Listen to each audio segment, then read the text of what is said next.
Hi guys, welcome to this talk on Kubernetes CAPI for Apache CloudStack, the story of cross-community collaboration. So how many of you guys know of Kubernetes? Everyone, right? How many of you know about CloudStack? Oh, okay. Colleagues, of course. Alright, so let me tell you a bit about myself. So I'm David Jumani, first of my name. So I like to think that there's no GitHub handle with the name David Jumani, no other person in the world with the name David Jumani, which is pretty cool, right? I'm the firstborn, so you know the favorite child. I have a younger sister though, and those of you who have younger siblings, you know how it is, right? Just hate them, but you have to love them. I also play rugby, that's my hobby. I'm a committed to Apache CloudStack project, and I'm a software engineer working at Shapeloop. Alright, let's just get a rundown of the agenda. So we'll talk about what is CAPI in case you guys are unsure, why we need it, why it came up, how does it work, how we work with the Kubernetes community to bring about this, maybe a demo if we have time, and follow up any questions. Alright, how many of you guys know about CAPI, Cluster API Provider? Alright, so let me just give you guys a quick rundown. So it's Kubernetes Cluster API. It's a way to standardize clusters because every provider has their own way of implementing Kubernetes, and if you want to be cross-platform or things like that, there are always hurdles, right? So this was an attempt by Kubernetes to standardize the way of deploying Kubernetes clusters, and it takes care of the entire life cycle, how it comes out, upgrades, scale up, scale down, deleting a cluster, it's all standardized. So that way it's cross-platform. So what you deploy, let's say on AWS, you can deploy it on-prem, it works the exact same way. So the way it works is you define Kubernetes clusters the way you define everything else in Kubernetes with a YAML spec, right? Yeah. And there are way too many distributions of Kubernetes itself.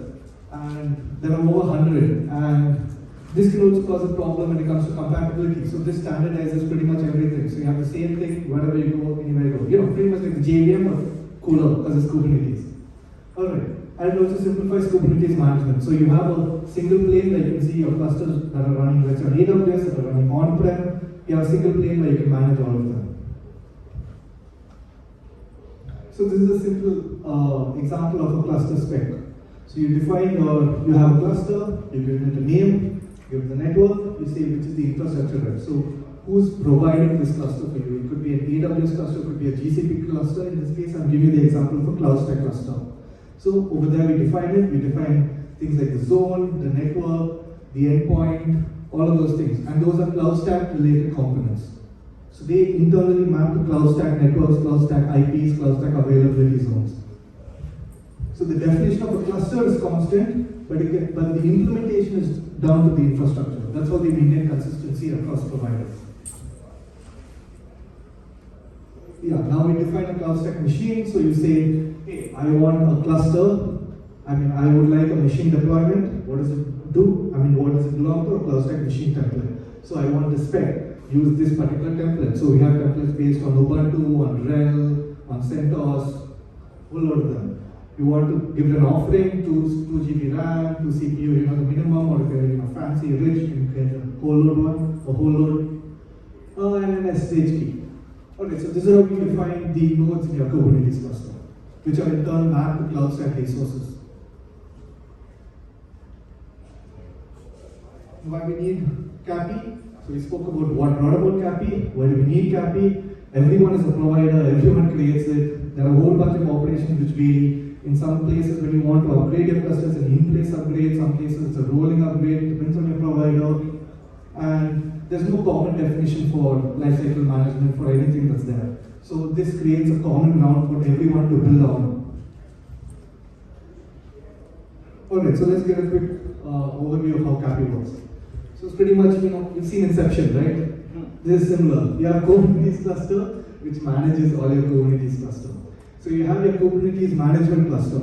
And this management cluster can run on any infrastructure. It can even run on your laptop because it's just a management cluster. It just needs to know about the other clusters and what to do with them. So your cluster runs wherever, it can be on-prem, your laptop, and it has a bunch of workload clusters. And these are the end user clusters, or the clusters that you actually use, that you deploy in production. So they can run on CloudStack, AWS, Google Cloud, wherever. and you specify the resources, you specify the config, everything that you need. And they in turn interact with the provider. So your imaginary cluster sends a command, talks to the provider brings up the cluster, while CAPI itself manages the cluster from a Kubernetes perspective.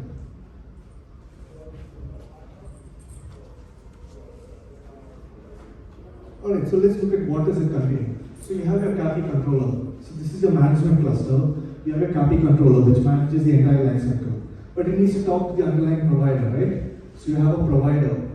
And CAPI communicates with the provider telling it, hey, I need a network ready, I need an endpoint ready, I need a VM ready. Okay, you got a VM, great. Here's some user data to pass to it to bootstrap it into becoming a Kubernetes node. It also checks other things like, is your control plane alive? Are there any issues? Is there any? It monitors the health if you have a health check enabled. It does a remediation, and all of that is communicated to the provider is communicated to the infrastructure via the infrastructure provider. So you have custom providers. In this example, we have CloudStack. So how do you go about managing it? So they have a cluster CTL tool which you use. So when you have a Kubernetes cluster, you do a cluster CTL init. What it'll do is it'll bring up the whole lot of pods which are required to manage your Kubernetes cluster. That could be your bootstrap, your control plane management, a whole lot of other things, and your infrastructure provider. So you do an init, you specify the infrastructure, and that's it. Now, when you want to bring up a cluster, you give it your cluster spec, and what does it do? It talks to the provider, it brings up the nodes, it brings up the network, it sets up the networking between the nodes, it creates an IP which can be used as your cluster endpoint. And once it deploys the VMs, it will bootstrap it via the user data. So it passes its own user data, which is all auto-generated, you don't have to worry about, and it will bootstrap your node into becoming a Kubernetes cluster. It can scale up, scale down, it manages everything, and then once you're done with your cluster, it will do the entire cleanup. It won't just clean it up from Kubernetes entry, it will also talk to the provider to have it cleaned up on the provider end as well. Okay, so now if you want to have your cluster running on, let's say, CloudStack, first thing you need is a management cluster. You can run wherever your heart desires. You have a provider, which in this case is your Kubernetes, is your CloudStack Kubernetes provider. You have your credentials because it needs to talk to CloudStack, it needs to authenticate, right?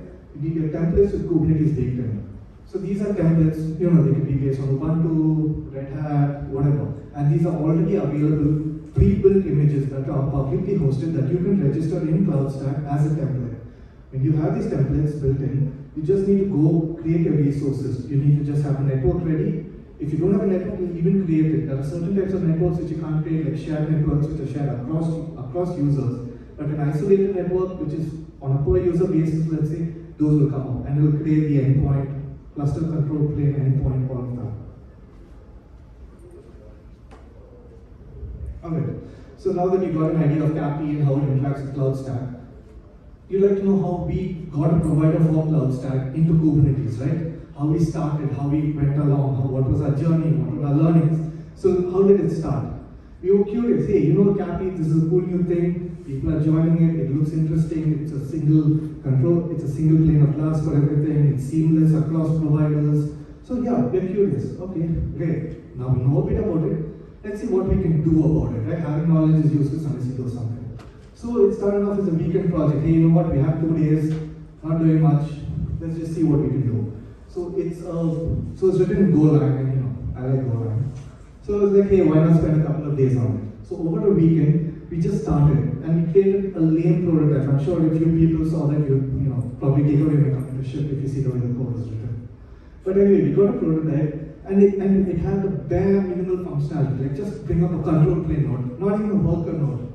And we did this in the way every project manager would dream, in a lean, agile fashion. So we didn't care about, today we did this, we wrote this chunk of code, we wrote this chunk of code. We don't care, right? Because to the end user, they don't care what you did. They care about what you deliver. So what we did was, by the weekend, we had something that could bring up a cluster.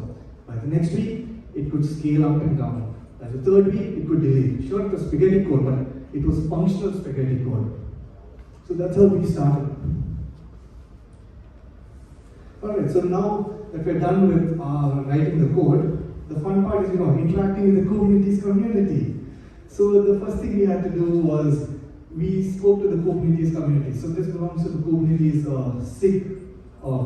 So as part of this, we started talking to a whole bunch of people in the SIG org. And we started joining the mailing list, we started joining their meetings, and we started asking a whole bunch of questions. And we started with CAPI, CAPI community, and the image builder. Because for our templates, you need to have Kubernetes baked in. And they have their own project called Image Builder, which will pretty much do all of this for you. But unfortunately, it didn't support a lot of the, the recent was it supported CentOS, which is going to go here. But we needed things like Ubuntu, Red Hat, Rocky Linux, OpenSUSE. So we started adding support for that in Image Builder. And we use that as a stepping stone to get into the CAPI community itself. So we show them, hey, you know what, we're not just here pitching ideas, we're actually real competent people, and you can look at our work. Alright, so now that we started talking to them and getting integrated with the wider community, we wanted our repository to be recognized. We wanted them to recognize CloudStack as a provider. So there were certain requirements, and if you wanted to give them the repository, if you wanted to be hosted on the Kubernetes org. So we had to become members of the Kubernetes SIG community. And it was actually a fun process because we have things extremely well documented on how to become a member, how to contribute, all of that. And one of the requirements was that you should have actually participated in the community. You're not just a bench warmer, you're actually participating. So since we had already worked on Image Builder, we leveraged that to get our membership into the Kubernetes community. So now that we crossed all the bureaucracy, all the red tape, became members, all of that. So now we needed to donate our repository, which we had created, right? Since all other providers of CAPI reside in the Kubernetes community, we thought the best place for CloudStack's provider is also in the Kubernetes community. So what we had to do, we had to first figure out how to donate our repository. So we had contacted them, we told them our intent to donate it, and that was a long process because it has to go through their purgatory repository and then finally be recognized. So that took like a week or so. Then a bunch of GitHub integrations. So things like running our tests, what we ran on our own infrastructure, we had to now run it on the Kubernetes infrastructure. So a whole bunch of things like that. So we needed to run a unit test, get our CI/CD, all that running on the Kubernetes infrastructure. We had cloud jobs created which would automatically label our PRs, our issues, triage it, make life easy for anyone who wants to review them. And since this is our providers of Kubernetes pod, it's an image, right? So we need to host it on the Kubernetes, on the GCR repo. So that's where we had hosted our images. So we needed to create a bucket to host our artifacts. We needed to create a repository in the GCR repository for our image. So there were a whole bunch of things to get it integrated. Not just simple, hey, you know what, we like you like us, let's date. No, whole lot of process like marriage, not just dating. And then finally we had the docs, and the docs, that took a lot of time. Because nobody likes undocumented code, right? Yeah. So we had to create our docs, and they had their own little way of hosting them called Netlify. So automatically, on any change, will automatically detect, create a build, deploy it, and once it's good, you can merge it, and you've got great documentation. Alright, so now that we got through the whole process, how are we doing so far, right? It started off with a nice little POC, but where are we now? We have a V0.4 release, so we have an alpha release. And now we have a V1.0 coming up soon, which should probably be released in maybe October, November. And one of the cool things is, since we started this way, we have over 80% test coverage, which is the dream of every developer. Our code has 80% test coverage. And not only that, we've also contributed to the Image Builder repository. We've added support for EL7, EL8, Rocky 8, OpenSUSE, Ubuntu support. We've added support to the Kubernetes Image Builder repository as well. It's not like we just reached out them, we are also contributing. It's a collaborative effort. They helped us, we're helping them. And all for the greater good of not just CloudStack community, Apache community, but the entire open source community benefits from us.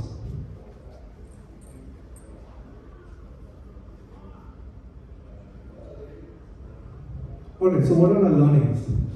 First learning is be curious. You know, they say curiosity kills the cat, satisfaction for a cat.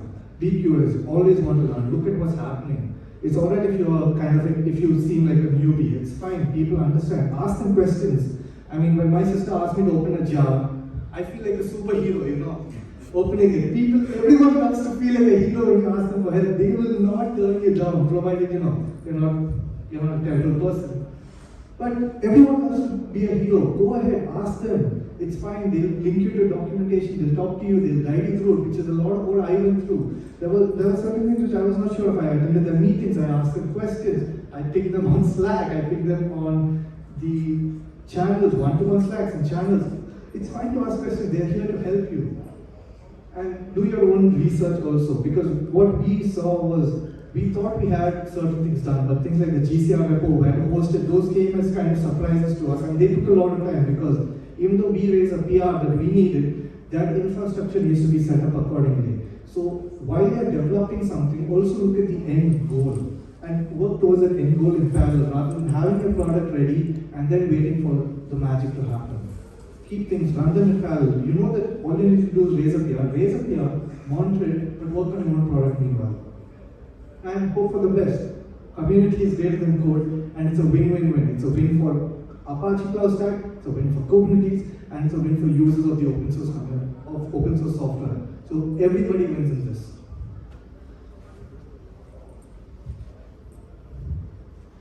Alright, that's it. You guys like a demo? Yes.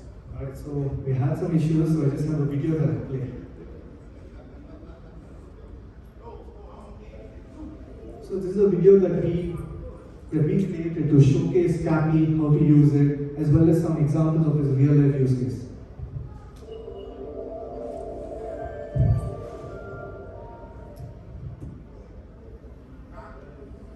This tutorial will show you how to create a Kubernetes cluster using Cluster API CloudStack provider. Cluster API is a Kubernetes subproject focused on providing declarative APIs and tooling to simplify provisioning, upgrading, and operating multiple Kubernetes clusters. Cluster API also supports a range of providers, including Apache CloudStack and the most popular cloud management platforms and hyperscalers. Prepare your local desktop, making sure you have installed cluster-ctl, a Cluster API command tool, Kind, kubectl, and Docker. For production purposes, we recommend using a real Kubernetes cluster. Make these resources available in your cloud stack. A Kubernetes compatible template. Create a credential file. An isolated or shared network. In this video, we will demonstrate how it works using an isolated network. A service offering with minimal requirements for Kubernetes nodes. Optionally, an SSH key registered in CloudStack. In the Apache CloudStack UI, register a supported template. You can find some templates available in the community repository. If you need to use a different Kubernetes version, you can find out how to build one in the CAPC project page. Copy your credentials from the CloudStack UI and create a new file. This file needs to have the CloudStack endpoint, public, and the secret keys.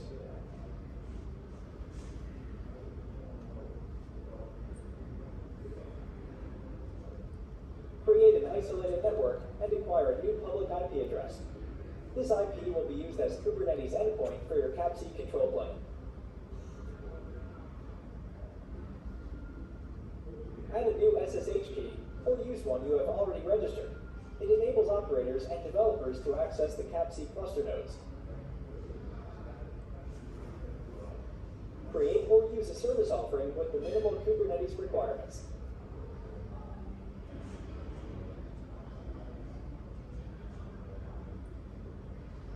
In the terminal, export the variables needed to set up CAPC, such as zone, network, the public IP address, the service offering for both nodes, the SSH key. Now, launch a new Kubernetes cluster using Kind. Remember, this is not suitable for production environments. Wait until the cluster is ready to proceed.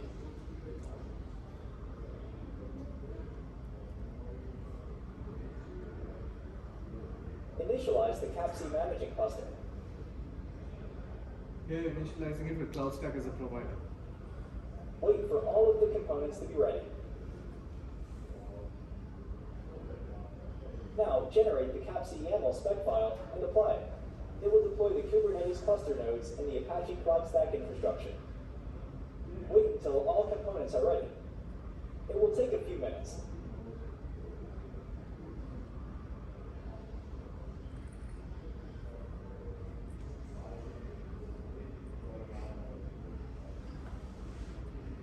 Generate the kubeconfig to access the CAPC cluster.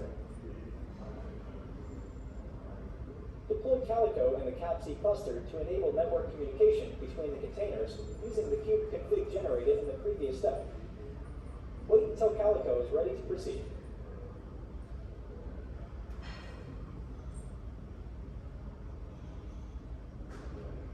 Deploy a Kubernetes dashboard using your own YAML file. You can find some examples in the Kubernetes project GitHub. Wait until the dashboard is ready.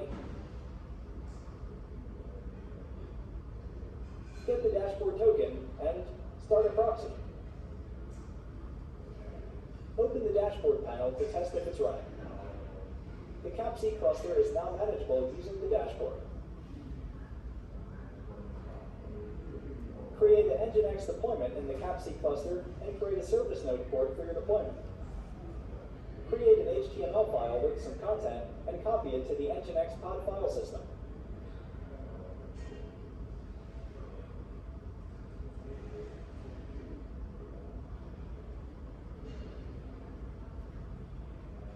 Now, since a CloudStack isolated network is being used by the CAPC, you will need to take additional steps to adjust the firewall rules in order to open the Nginx service port and create a load balancer for your application.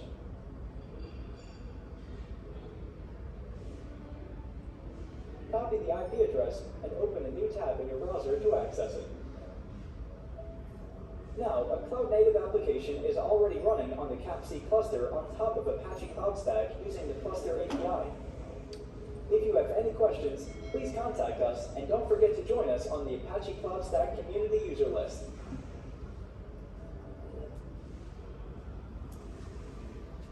Alright, as you can see, using CAPI, we got an entire Kubernetes cluster up and running with just a few commands on CloudStack. And the same cluster, the same spec could be deployed on other providers, so you have portability and all of those things across providers, and you're not locked in.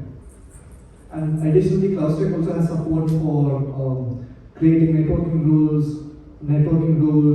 a CSI plugin, all of these things. This wasn't shown in the example, but if you create a load balancer in Kubernetes, it would automatically create all of these rules in CloudStack, so you can just directly access any service you deploy on Kubernetes directly in the browser via all the plugins that CloudStack supports for Kubernetes.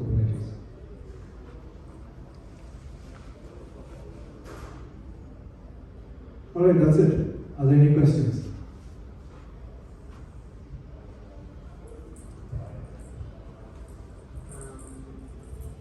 I saw that you create and deploy VMS during your creation. What tool do you use to create VMS? Like Terraform or something like that? Or even like VMS? Yeah, VMs. Instances. VMs. VMS, yeah. So we don't have to create. Repeat the question first before you answer, please. So you were asking which tool you use to create VMs on CloudStack, right? We don't have to. CAPI itself communicates with CloudStack through the provider which we have developed, and it will automatically bring up the VMs. All you have to specify is I want 3 nodes, I want 10 nodes, whatever template you want to use, which is already registered in CloudStack, the service offering, and it will automatically bring it up. You don't need any automation tool, you don't need to do anything. It takes care of everything end to end. So you create a custom spec, it'll generate it, modify the number of replicas or whatever you want, and it'll automatically create everything for you. Any questions?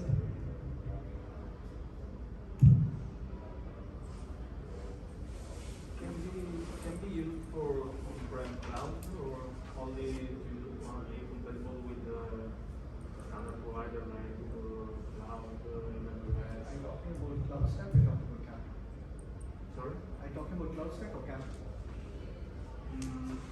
CAPI. So you like to? So you'd like to know whether CAPI works only on-prem or on the cloud. So this is a tool which allows you to create Kubernetes cluster on any provider that supports it. So provider could be AWS, which is on the cloud. Provider could be CloudStack, which is on-prem. So the same definition of the cluster can be applied anywhere. It's just the underlying infrastructure which will vary. Any other questions? So probably of this, like how do you maintain the status of each cluster and inventory for these so like which are the ones that have all the scalars in them? But like just look how does this keep the kind of already maintained clusters? Is there something for that? Okay, so how do you manage all the clusters that you have? How do you view them, right? So there's a cluster-CTL tool, which is a binary which CAPI itself is the CLI tool for CAPI. And when you view that, it shows you all the existing clusters. So let me just skip to that part of the video. You can probably see it over there. So here you see, you can do cluster-CTL, get clusters. So here it tells you, this is your CAPC cluster. It's running on a CloudStack cluster. So if you have multiple, it'll show you your other clusters running on AWS. Third one is running on Google Cloud. So it's a single pane of glass for you to view and manage all your clusters. And then you can see how it is. It has a control plane and it has workers. So cluster CTL is a CLI tool for managing your CAPI clusters.